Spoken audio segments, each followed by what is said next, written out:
Good evening, YouTube, and welcome back to another episode here at WILDMAN Lifts. I'm your host, WILDMAN. Now on today's episode, I get a lot of questions about leg day. Now a lot of people want to know what my leg day looks like and how it's structured. And there's really three reasons for this. The first is a lot of people skip leg day, period. They just don't like leg day. And can you really blame them? When you work out your legs really hard, it's really hard to get out of bed the next day. It's also really hard to sit anywhere or to stand up, including the toilet. And it also hurts just to walk around or sit in the car and just do everyday activities that require your legs. So as a result, a lot of people skip leg day in the gym. They rather focus on the bigger muscles like the upper body and such. The second reason is they'll go to the gym and they'll work out their legs really hard, but they're not getting the gains that they want. They want their legs to look a certain way. They want it to be aesthetically pleasing to the eye. And although they put in a lot of manpower in the gym, whether you're male or female, their legs are just not developing the way that they want them to look. And the third reason is even though some of these people have really decent looking legs and they actually look good, they don't work very well. Meaning if somebody says, hey, you've got some pretty strong legs, can you leg press this much weight? Or can you back squat this much weight? Or can you deadlift this much weight? Or can you carry this much weight? The answer is usually no. Because although their legs look good for bodybuilder status, their legs do not functionally work in the real world. So as a result of these three reasons, I get a lot of questions about leg day and how to structure it in a way that's going to make it so that their legs look good, but also function well. And there's three areas that we got to work on in that area. The first is the posterior chain. You want to make sure that you're overloading your posterior chain. And then the second one is the anterior chain, which is the front of your body. And the last one is you want to make sure that you're moving in a horizontal plane to make sure that you're actually hitting your legs in a very functional way. So that way they actually work and you're not just all fluff and no show. So let's pop into today's workout. And I'm going to show you all these exercises and how these can benefit when you structure them all together or on different days. So for today's giant strength, I'm actually going to be doing the back squat. And later, I'm going to be adding chains. And the reason why I'm doing this is for that first reason I said for the legs that you want to work on, which is the posterior chain. And the back squat definitely hits that in a great functional way. And as I go up in weight, I'm also going to be doing some sled work because that works that horizontal plane. And I'm making sure that I'm doing it in both the main and antagonistic muscle groups by doing a strongman pull and then switching over to an ox drag. And later that ox drag is going to get a lot heavier. And like I said, I'm going to be adding those chains. And the reason why I'm adding those chains is to do some accommodating resistance. Meaning I just want to make sure that it's easier on the bottom. And then as I go up, it gets heavier as the chains decompress off the ground. And that's going to be the giant set for the day. And the sled is a lot heavier than what I normally do. Typically I like to do 130 pounds, but today I'm doing 150 pounds. And you'll see the ingenuity that I have where I do that strongman pull, but then when I turn it around, I make sure I drag that rope behind so that way I can start from the position that I began in. I thought it was ingenious the way that I structured that. I've just been doing this for a very long time. Now the back squat not only works your legs, but it also is a compound movement, which means it works your entire body and a lot of muscle groups that are required to work together. This is why the back squat is considered to be the king of leg day. Yes, you could step into a leg press machine and you can overload the movement a lot better because it isolates your legs a lot better. But the back squat requires your core and your upper back strength. So if you're good at doing the back squat, it's going to carry over more into real life things than a leg press machine would. And a lot of people may not have this equipment at home or in a commercial gym like I do. And I totally understand that.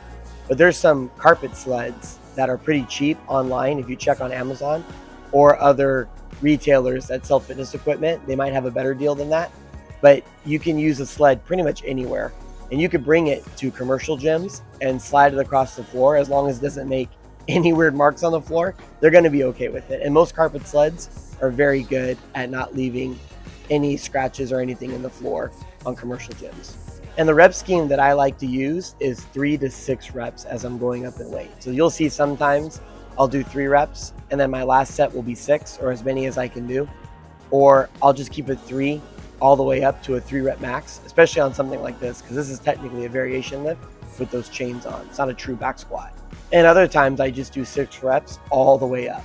So it really depends, but I like to stay in that rep ratio because it builds strength and it builds size.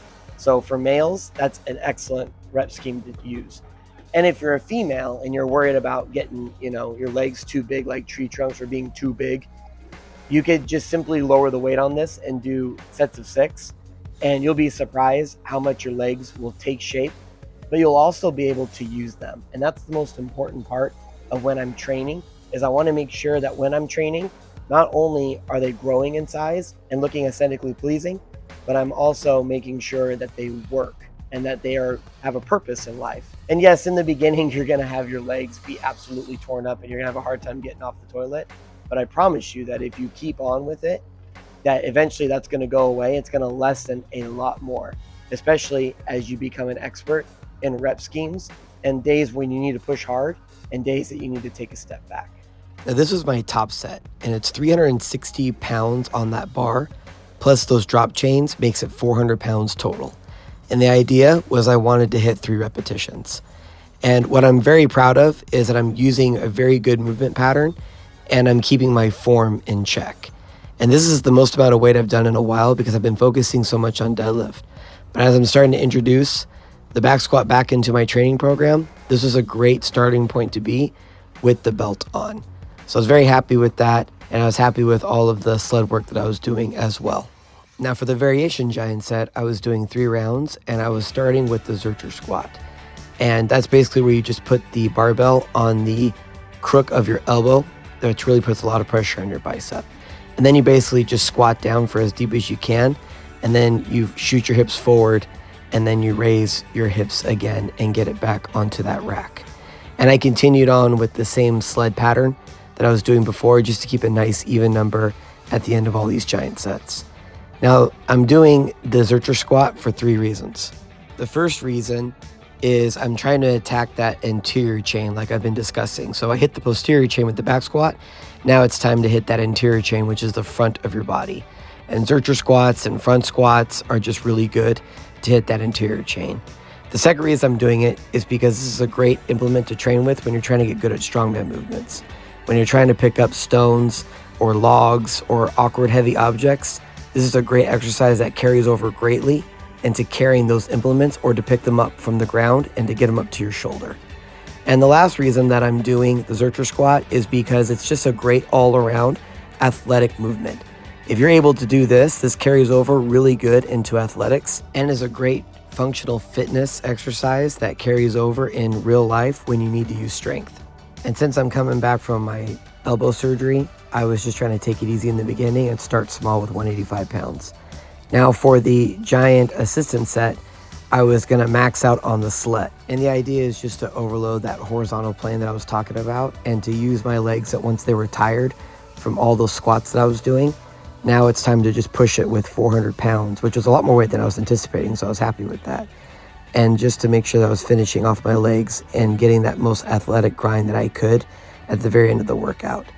And in between that sled, as I was going up in weight, I was doing some prone rope climbs, which is good for the back and also teaches you a natural pulling motion. And I did some ab bat sit-ups, but I did it from a decline position where the ground is at a decline. And when I was done with this, I did some accessory work, but I didn't film that part. So there you have it. That's a very good leg day setup if you want to hit your posterior chain, your anterior chain, and those athletic movements as well. That way your legs build size, build strength, and you can also use them in everyday life. And they come in handy when you need to use them. Now, just a disclaimer, I don't actually do the sled the same day as the back squat. I mainly did that for this video so you could see all of them in one sitting. I usually like to break those up on my different days because I like to train in giant set format. If you watch my channel long enough, you know that I love training in giant set format because I'm able to hit a lot more and get a lot more done. And I'm able to build that athleticism as well as building the muscle and building strength. I really appreciate everybody stopping by, and I hope that you take this on your next leg day. I'll see you next time. Thank you.